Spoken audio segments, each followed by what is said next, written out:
हिंदसदवंदियाणं तिहुवणहिदमधुरविसदवक्काणम् अन्तातीदगुणाणं नमो जिनाणं जिदभवाणं। कुंदकुंदाचार्य भगवान की जय। पंचास्तिका संग्रहामध्ये गाथा नंबर 9 आहे।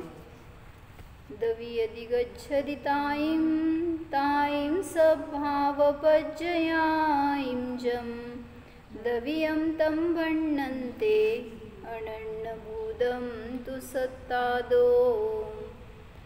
काय सांगितलं होतं अर्थ?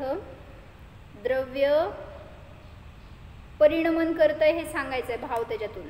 कसं परिणमन करतं, कोणाबरोबर करतं?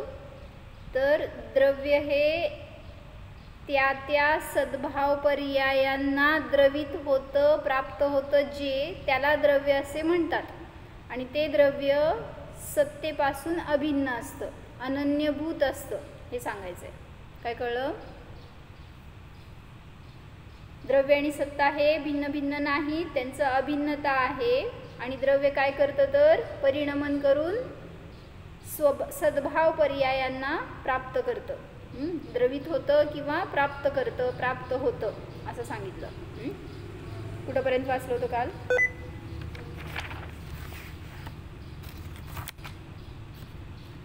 वाचा पुढं, कुठं आलंय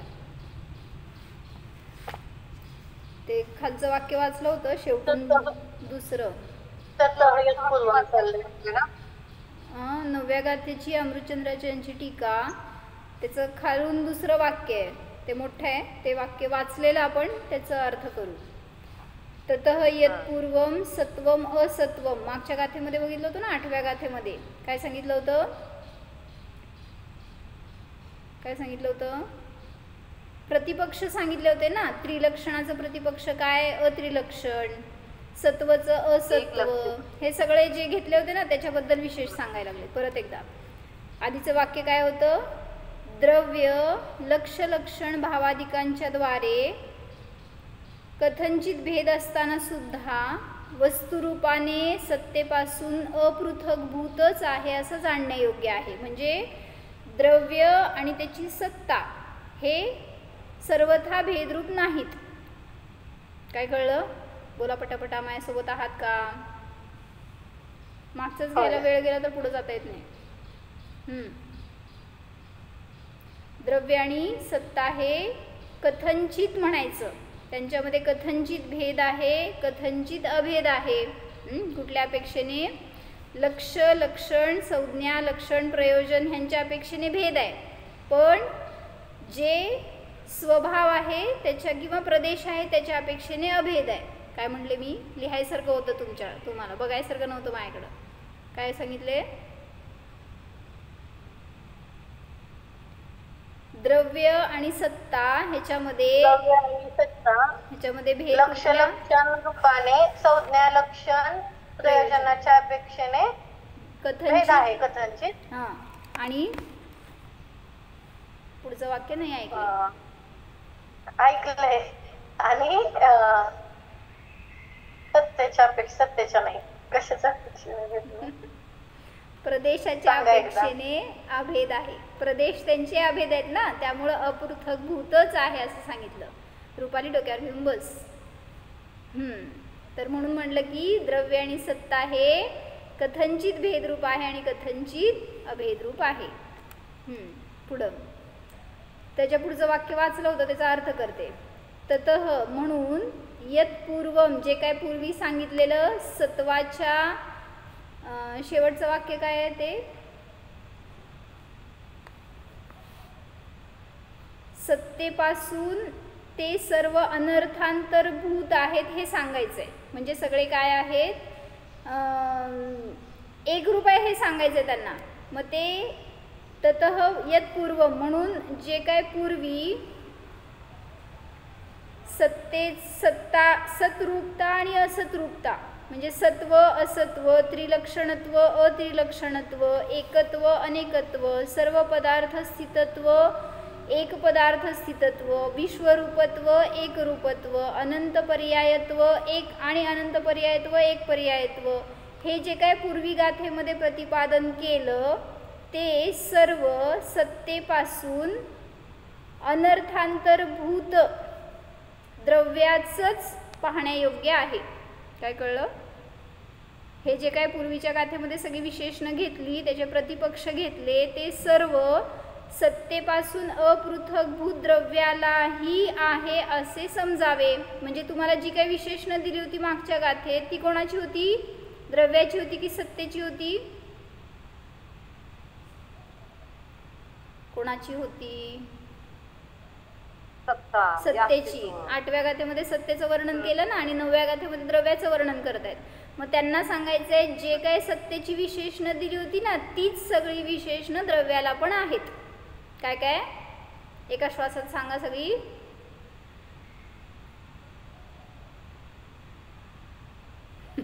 सत्ता एक रूप आहे, प्रतिपक्ष आहे, सत्व असत्व, त्रिलक्षणत्व त्रिलक्षणत्व, एक रूपत्व अनेक रूपत्व, हे सगळे जे आहेत ना ती सगळी सत्तेची लक्षणं सांगितली होती. तीच सगळी लक्षणं द्रव्याची सुद्धा आहेत. का? त्याला हेतू दिला द्रव्यापासून अभिन्न असल्यामुळे. सत्ता ही द्रव्यापासून अभिन्न असते. सत्पणा असत्पणा आदी सत्तेचे सर्व विशेष द्रव्याचेही विशेष आहेत असे समजावे. सोनल आहे का तू बेटा? दिसे ना मला. अदृश्य रूपात पाहण्याची शक्ती अजून मला नाही प्रगट झाली. तर जी काही विशेषणं सत्तेची दिली आहेत तीच विशेषणं द्रव्याची सुद्धा आहेत. कारण द्रव्य आणि सत्ता हे अपृथक आहेत. पुढे शेवटचं वाक्य वाच सोनी. ततः न कश्चित अपि तेषु सत्ता विशेष अवशिष्येतः का? हां सत्ता विशेष अवशिष्येत. यह सत्तां वस्तुतः द्रव्यात् पृथक्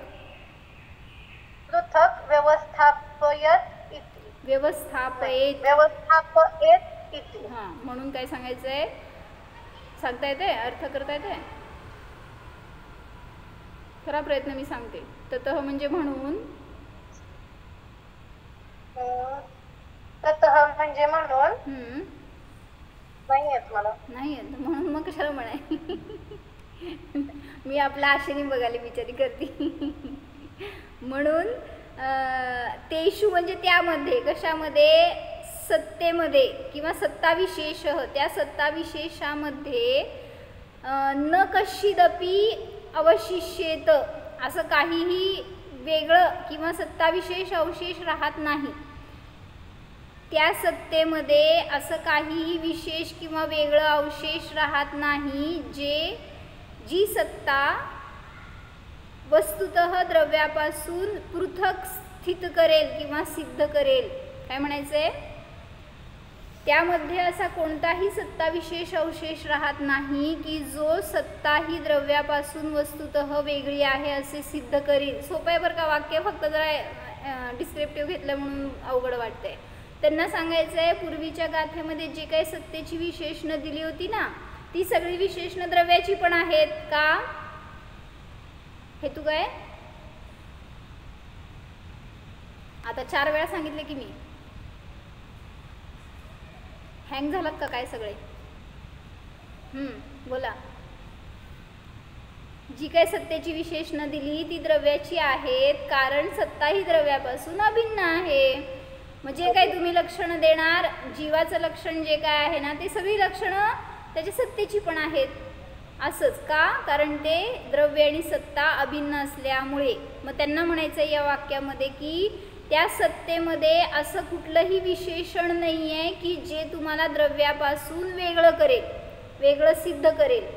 म्हणून सत्तेचं जे काय सगळं स्वरूप आहे, विशेषण आहे, ती सगळी विशेषणं द्रव्याची सुद्धा आहेत. एवढंच सांगायचं बस. त्याच्यासाठी त्यांनी एवढं मोठं विस्तार करून सांगितले.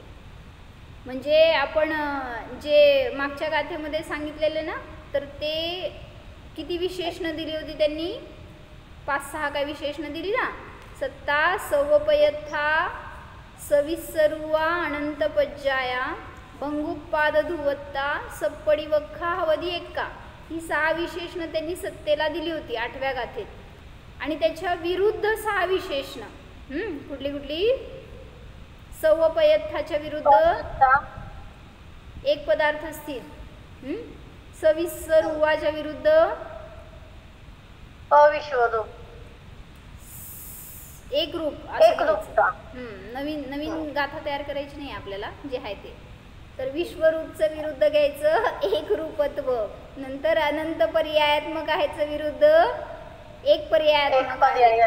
हा, आणि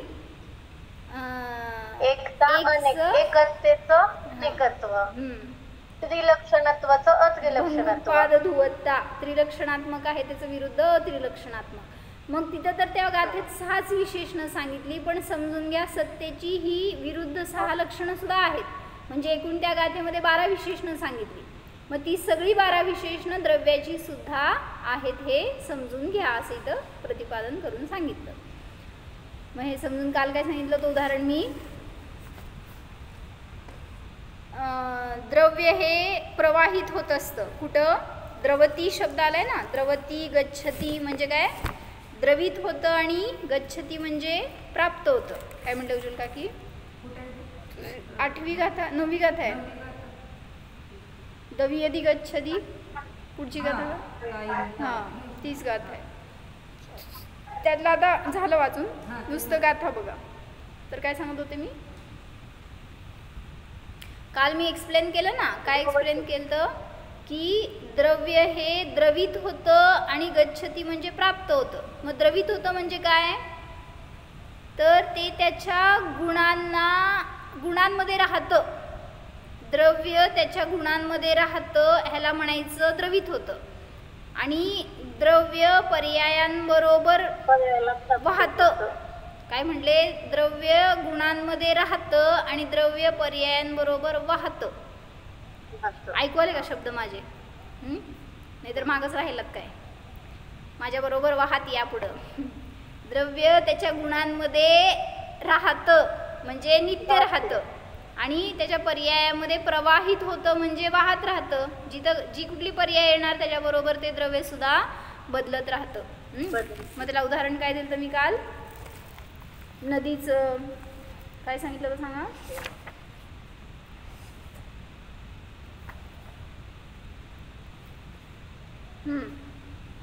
उगम स्थानापासून आलेली नदी आणि एका ठिकाणी मिळते आणि मग परत तिथून पुढे जाते. तर ज्या स्थानी ती आली ते द्रव्य, आणि तिथून निघाली ते पाद, आणि निघाली ते व्यय. नाही, कसं घ्यायचं? एकदा नदी म्हणजे द्रव्य घ्यायचं आणि एकदा ते स्थान म्हणजे द्रव्य घ्यायचं, उदाहरणासाठी बरं का. म्हणजे काय झालं? समजा नदी म्हणजे द्रव्य, तर ते काय केलं? एका स्थानापासून दुसऱ्या स्थानापर्यंत गेलं. मग द्रव्य प्रवाहित झालं म्हणजे गुणांच्या बरोबर ते सगळीकडे फिरलं म्हणायचं. म्हणजे द्रव्य गुणांमध्ये राहिलं असं सांगितलं जातं. आणि द्रव्य पर्यायाबरोबर परिणत होतं म्हणत असताना काय झालं? ते स्थान घेतलं आपण. काय? समजा हे अकलूज, ह्या अकलूजवरून ती नदी वाहतीये, तर अकलूजच्या मध्ये त्या नदीचा प्रवाह आला आणि पुढे गेला म्हणजे काय झालं? पर्याय येते आणि जाते, पण द्रव्य ध्रुव राहतं. ह्याच्यासाठी उदाहरण घेतलं होतं. दुसरं उदाहरण काय दिलं होतं? ट्रेन आहे, तर ती ट्रेन काय केली? सांग उदाहरण काय दिलं होतं काल?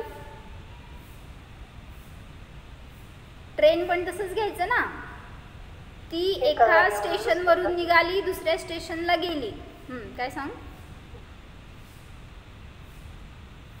एका स्टेशनवरून निघाली दुसऱ्या स्टेशनला गेली, मग त्यामध्ये लोक येतात. नाही, लोकांना घेतलं नव्हतं. आमची रिकामी ट्रेन होती कालची. काय झालं? ट्रेन फक्त आली आणि पुढे गेली, तर ते स्थान घे, स्टेशन घे. कुठलं एक जंक्शन आहे समज कुठलं तरी, तर त्या जंक्शनला ती ट्रेन आली आणि पुढे गेली म्हणजे काय झालं? द्रव्यामध्ये पर्याय आली आणि गेली म्हणजे पर्याय प्रवाहित होत राहतं, द्रव्य स्टेबल आहे.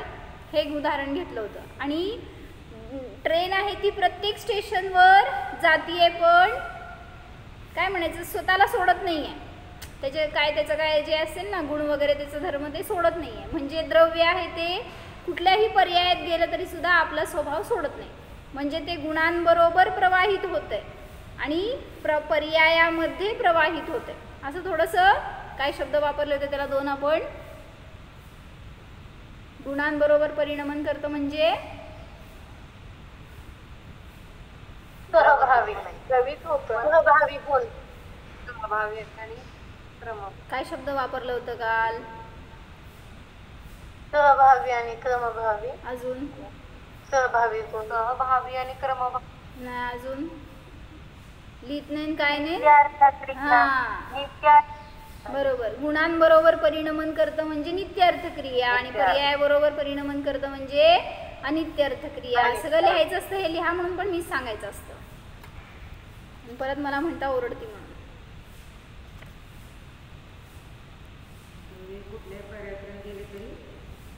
आपला स्वभाव सोडत नाही.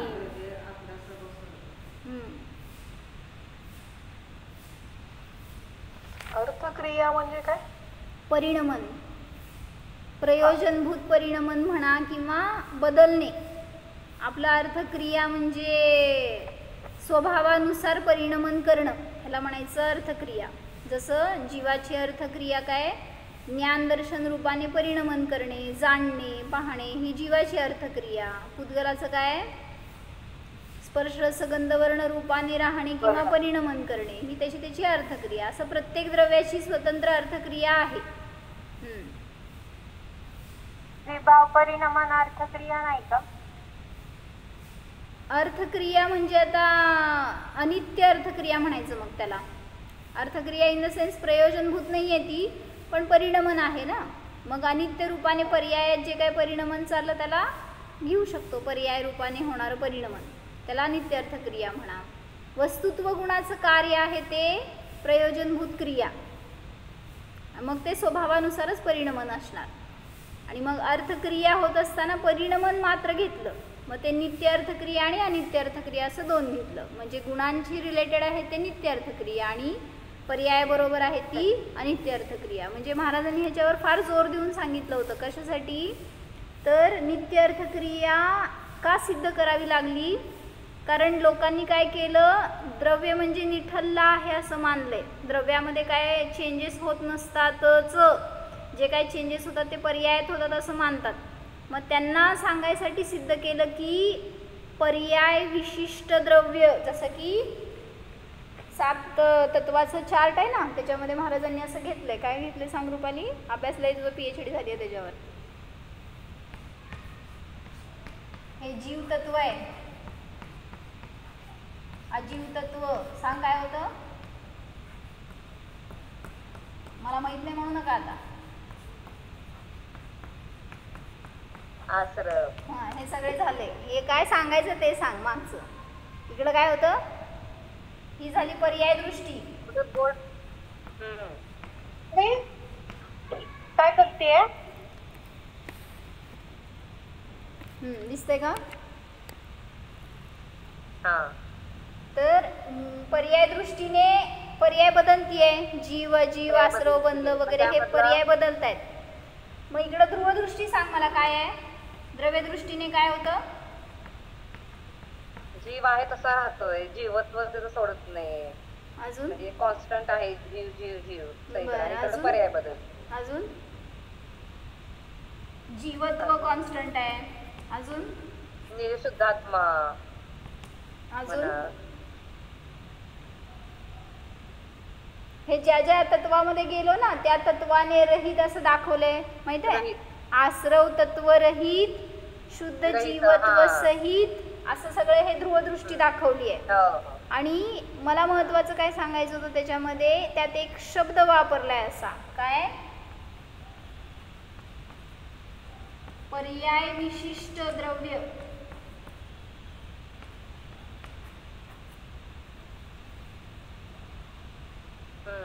चार्ट घेता काकी? तिथं माग आहे. मला त्यातले शब्द पाहिजे होते. ते मोठं चार्टचं पुस्तक आहे माहिती आहे? हे 7 तत्वाचं चार्ट आहे ना, ह्याच्यामध्ये काय घेतलंय त्यांनी दिसतंय का? नाही दिसायचं तुम्हाला, जेवढं दिसतं तेवढं ग्रहण करा. हे चार्ट आहे, ह्याच्यामध्ये लांब धर म्हणजे दिसतंय, ते जवळ आलं की ब्लर व्हायला. नाही ते दिसायचं का नाहीच आहे, आणि दिसतंय. नुसतं एक दृष्टी टाका, मला फक्त त्यातनं काय सांगायचं आहे. जी पर्याय दृष्टी आहे ती तिकडची, ही पर्याय दृष्टी इकडची. जीव अजीव आश्रव बंध संवर निर्जरा हे दाखवलं तिकडं तत्व, आणि इकडं ही द्रव्यदृष्टी दाखवली आहे ना. या द्रव्यदृष्टीमध्ये त्यांनी एकच स्वरूप सांगितलंय. काय स्वरूप आहे ते वाचते मी. मोक्ष पर्याय रहित, संवरपूर्वक निर्जरा रहित, आश्रवबंध रहित, आश्रवबंधपूर्वक निर्जरा रहित, संवर रहित, पुण्यबंध रहित, पापबंध रहित, पुण्याश्रव रहित, पापाश्रव रहित, परद्रव्यादी रहित, अजीव रहित, विशिष्ट पर्याय सहित जीव रहित. मला ह्याचा अर्थ सांगा, हे सांगायचं होतं. काय काय शब्द घेतलाय? विशिष्ट पर्याय सहित जीव रहित. ह्याचा अर्थ सांगायचा मला. म्हणजे काय? विशिष्ट म्हणजे जीवाची कोणती तरी पर्याय आहेच नाही तर म्हणून ते विशिष्ट पर्याय सहित घेतलं. जीवरहित का म्हणाले? जीवरहित वापरले ना शब्द. जीवरहित का वापरला? म्हणजे इथं जीव आपल्यामध्ये नाही, फक्त आपलाच जीव आहे, बाकीच्या जीवांच्या अपेक्षा नाही नाही नाही नाही तसलं काय नाही. माझंच जीवाचं चर्चा आहे सगळी. तर ते जीव वेगळं नाही काढायचा. जीव त्यातलाच शब्द आहे, एकच शब्द आहे हा संपूर्ण. विशिष्ट पर्याय सहित जीव रहित म्हणजे विशिष्ट पर्याय रहित असा अर्थ आहे तो, पण त्याबरोबर जीव आहे ना. मग जसं आश्रव त्याच्यानंतर बंध असे एक एक तत्व घेतलेत ना तुम्ही पुढं, तर ही विशिष्ट पर्याय सहित जीव झाला हा. काय? आश्रव सहित असणारा तो जीव, किंवा रागद्वेष परिणाम सहित असणारा तो जीव, असंच घेतलं ना. मग या विशिष्ट पर्यायाने सहित असणारा जीव रहित असं ते ध्रुवतत्व आहे. काय कळलं? हा, म्हणजे द्रव्याचं ध्रुवतत्व दाखवायचं आहे त्यांना. तर हे द्रव्य कसं आहे? विशिष्ट पर्याय सहित जीव रहित आहे. कुठल्याही विशिष्ट पर्यायाने सहित दाखवायचा नाही आहे. ध्रुव जो आहे तो प्रत्येक पर्यायामध्ये कॉन्स्टंट आहे. जसं समज उदाहरणार्थ काय, शब्द जरा क्लिष्ट असलं तरी सुद्धा भाव चांगला आहे त्यामध्ये. म्हणजे मी क्रोधी झाले आणि नंतर मी शांत झाले, मग क्रोध पर्याय सहित जीव रहित म्हणजे मला 1 नंबरच्या पर्यायामध्ये क्रोध झाला, 2 नंबर पर्यायामध्ये मी न्यूट्रल झाले. तर पहिल्या पर्यायात क्रोध होता, त्या क्रोध पर्याय विशिष्ट पर्याय सहित जीव रहित असं दोन्हीकडे वापरणार शब्द. म्हणजे क्रोध पर्यायाने सहित असा पण मी नाही आहे आणि शांत पर्यायाने सहित असा पण मी नाही आहे. दोन्हीने रहित असा शुद्ध जीव आहे मी, एवढं सांगायचं आहे. पण त्यामध्ये तो शब्द का दाखवला आहे? कारण त्या सगळ्या पर्यायातून दाखवायचं आहे तुम्हाला. त्या पर्यायाने रहित जीव सहित म्हणजे त्या विशिष्ट पर्याय सहित जीव रहित असं दाखवायचं आहे. काय कळलं? कळलं का नाही? सांग काय? हा, समजलं. काय सांग? म्हणजे जी जीवाची एक एक विशिष्ट पर्याय आहे त्याला आपण मानतो की ते पण माझंच आहे असं, तर त्या पर्यायाने सहित जीवत्व आहे ते पण नाहीये माझं आता, फक्त अनादि अनंत शुद्ध जीवत्व आहे. बरोबर. पर्यायाकडून पाहत असताना त्या पर्यायात पण जीव आहे, पण त्या पर्याय सहित असणारा जीव विवक्षित नाही आहे. तर म्हणून म्हणलं विशिष्ट पर्याय सहित जीव रहित. हे जीव शब्द इकडं लावा. सहित जीव, पर्याय सहित जीव रहित असा ते जीवत्व आहे कॉन्स्टंट. काय समजलं? म्हणजे मी कुठल्याही पर्यायामध्ये आहे. समज आता ढोबळ रीतीने काय, मी मनुष्य आहे. मनुष्य पर्याय ही विशिष्ट पर्याय आहे आणि मी पुढच्या गतीमध्ये देवगतीत गेले समजा, तर विशिष्ट मनुष्य पर्याय सहित जीव रहित अशी ती अवस्था माझी पुढच्या पण पर्यायामध्ये आहे. देवगतीत जाऊ दे, नरकगतीत जाऊ दे, तर तिथं पण कुठला जीव आहे, कुठलं ध्रुव तत्व आहे, तर विशिष्ट पर्याय सहित जीवरहित असं तत्व आहे. जीवरहित म्हणजे जीव आहे तो पर्याय सहित जीव आहे. ही विवक्षा नाही. जेव्हा मी ध्रुव तत्वाकडे पाहतो ना, तर विशिष्ट पर्यायाने सहित जीव रहित असा जीव आहे तो, असं त्याचा स्वभाव आहे हे सांगायचंय. समजलं म्हणा? म्हणताय का? कुठे गेला म्हणताय काय? हो समजलं. सोनल अजून हो म्हणी ना. काय म्हणती? म्हणजे ते सोपं आहे पण मला समजवता येते की नाही असं वाटायला लागले आता मला. म्हणजे मला समजावलं तुम्ही, समजलंय. निश्चय म्हणजे कोणती पण एक निश्चय कोणती पण दृष्टी एखादी कशी असते, जीव कसा असतो निश्चय दृष्टीने हे सांगायचंय ना. मग एवढंच समजून घ्या, पर्याय सहित जीव असतो तो निश्चयाचा विषय नाही. म्हणून म्हणलं पर्याय सहित जीव रहित असा तो जीव कॉन्स्टंट आहे, ध्रुव आहे, तो विषय निश्चयाचा विषय आहे. म्हणून पर्याय सहित जीव रहित एवढंच म्हणायचंय. मग ते जे काही लावलंय ना सगळं ते डिस्क्रिप्टिव्ह महाराजांनी याच्यातून समजवण्यासाठी सांगितलंय. मग ते तुम्हाला समजावं. संसारी जीवाचं हे आहे ना, हे दाखवा लागलेत त्यांनी की कुठल्या ना कुठल्या पर्यायामध्ये तो आहे. तर तेव्हा जेव्हा ते ध्रुव दाखवा लागले तर तो पर्यायाने सहित आहे खरं. तो असू दे की मग मोक्षातला जीव सुद्धा तसाच घ्यायचा, संसारीच असं नाही. मोक्षामध्ये पण विशिष्ट पर्याय चालू आहे ना त्याची, पहिली पर्याय, दुसरी पर्याय. मग त्या विशिष्ट पर्यायाने सहित जीव रहित असा जीव तो ध्रुवदृष्टीचा जीवत्व आहे, असं ते जीवत्व ग्रहण करा. मग तो जीवत्व माझा स्वभाव आहे. कशासाठी सांगायचंय आता इथं सांगा मला. नित्यर्थ क्रिया काय, अनित्यर्थ क्रिया काय? पर्याय दृष्टी आणि अर्थ क्रिया असं नाही सांगायचं. विशिष्ट पर्याय से जीव आहे तो अनित्य अर्थक्रिया असं नाही सांगायचं. मला काय सांगायचंय, पर्याय ही बदलत राहिली आहे ह्याला म्हणायचं पर्यायाची अनित्य अर्थक्रिया. त्या द्रव्याची अनित्य अर्थक्रिया म्हणजे पर्यायामध्ये परिणमन करत राहणे. आणि इकडं पाहत असताना निश्चय दृष्टीने सांगतायत की पर्यायाबरोबर ते द्रव्य सुद्धा द्रवित व्हायला लागले. म्हणजे आपल्या आपल्या गुणांबरोबर ते नित्य आहे पण पर्यायाबरोबर बदललं असं म्हणलं जातं ते गुण.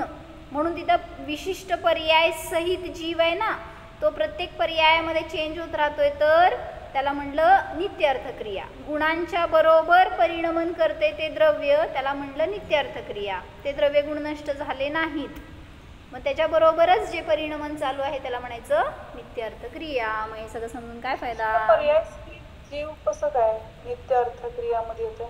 पर्याय म्हणजे आता तुम्ही काय म्हणायचं, इथं असणारा जो जीव आहे पहिल्या तत्वामध्ये काय म्हणायचं, सोनाली बेटा पहिला माझ्या बरोबर राहू दे की, आहे का? काय सांगायले? मी निर्मोहता शिकवायला मलाच मोही करायला लागलाय तुम्ही.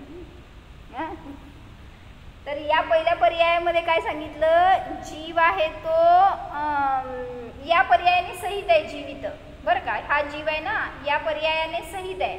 पुढं गेल्यावर या पर्यायाने सहित आहे, पुढं गेल्यावर या पर्यायाने सहित आहे. म्हणजे हा द्रव्य बदललं का नाही बदललं? पर्याय तर बदलली की, द्रव्य बदललंय की नाही?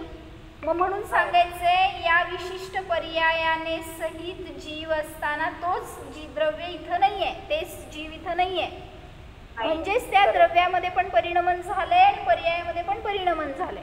मग ते द्रव्य म्हणजे घ्यायचं नित्य अर्थक्रियेचा विषय आणि पर्याय म्हणजे घ्यायची अनित्य अर्थक्रियेचा विषय. मग हे सगळं समजून काय फायदा? इथं मला मिथ्यात्व होतं आणि ते नष्ट झालं आणि इथं सम्यक्त्वाची प्राप्ती झाली. इथं घे मिथ्यात्व सहित जीव आणि सम्यक्त्व सहित जीव, मग ह्याचा नाश झाला आणि याची उत्पत्ती झाली. त्यावेळेस काय झालं, मिथ्यात्व पर्याय सहित जीवाचा अभाव झाला आणि सम्यक्त्व सहित पर्यायाच्या सहित जीवाचा उत्पाद झाला असं म्हटलं गेलं. मग पर्यायाचा उत्पाद वेळ सांगत असताना ती अनित्य अर्थक्रिया झाली आणि तिच्यामध्ये द्रव्य सुद्धा कॉन्स्टंट परिणमन करत आहे, त्याच्यापेक्षा नित्य ते नष्ट न होता परिणमन करते, त्याला म्हणलं नित्य अर्थक्रिया. म्हणजे ह्याचा फायदा काय आपल्याला जीवनामध्ये, की जे काय परिणमन चालू आहे तर ते परिणमन आपल्याला स्वभाव रूपाने व्हावं असा पुरुषार्थ करा. जसं सिद्धांचं परिणमन आहे तसं व्हावं हा पुरुषार्थ करा. कारण प्रत्येक पर्याय तुमचा काय ना काय पुरुषार्थ चालू आहे. काय पुरुषार्थ करताय? संसाराला सुंदर बनवण्याचाच पुरुषार्थ करतोय. संसारामध्ये मोह वाढवण्याचा पुरुषार्थ करतोय. मग असा पुरुषार्थ असावा ज्याच्यातून निर्मोहता प्रगट व्हावी. म्हणून द्रव्य तर परिणमन करत राहणार आहे, पण त्यात त्या द्रव्याचा स्वभाव आहे. फक्त स्वभाव रूपाने परिणमन करायचं की विभाव रूपाने परिणमन करायचं हे आपल्या हातात आहे. म्हणून त्याचा निर्णय करा आणि तसं जाणा की मी सगळ्या पर्यायाने रहित जीव मात्र आहे. ओम. जाणा.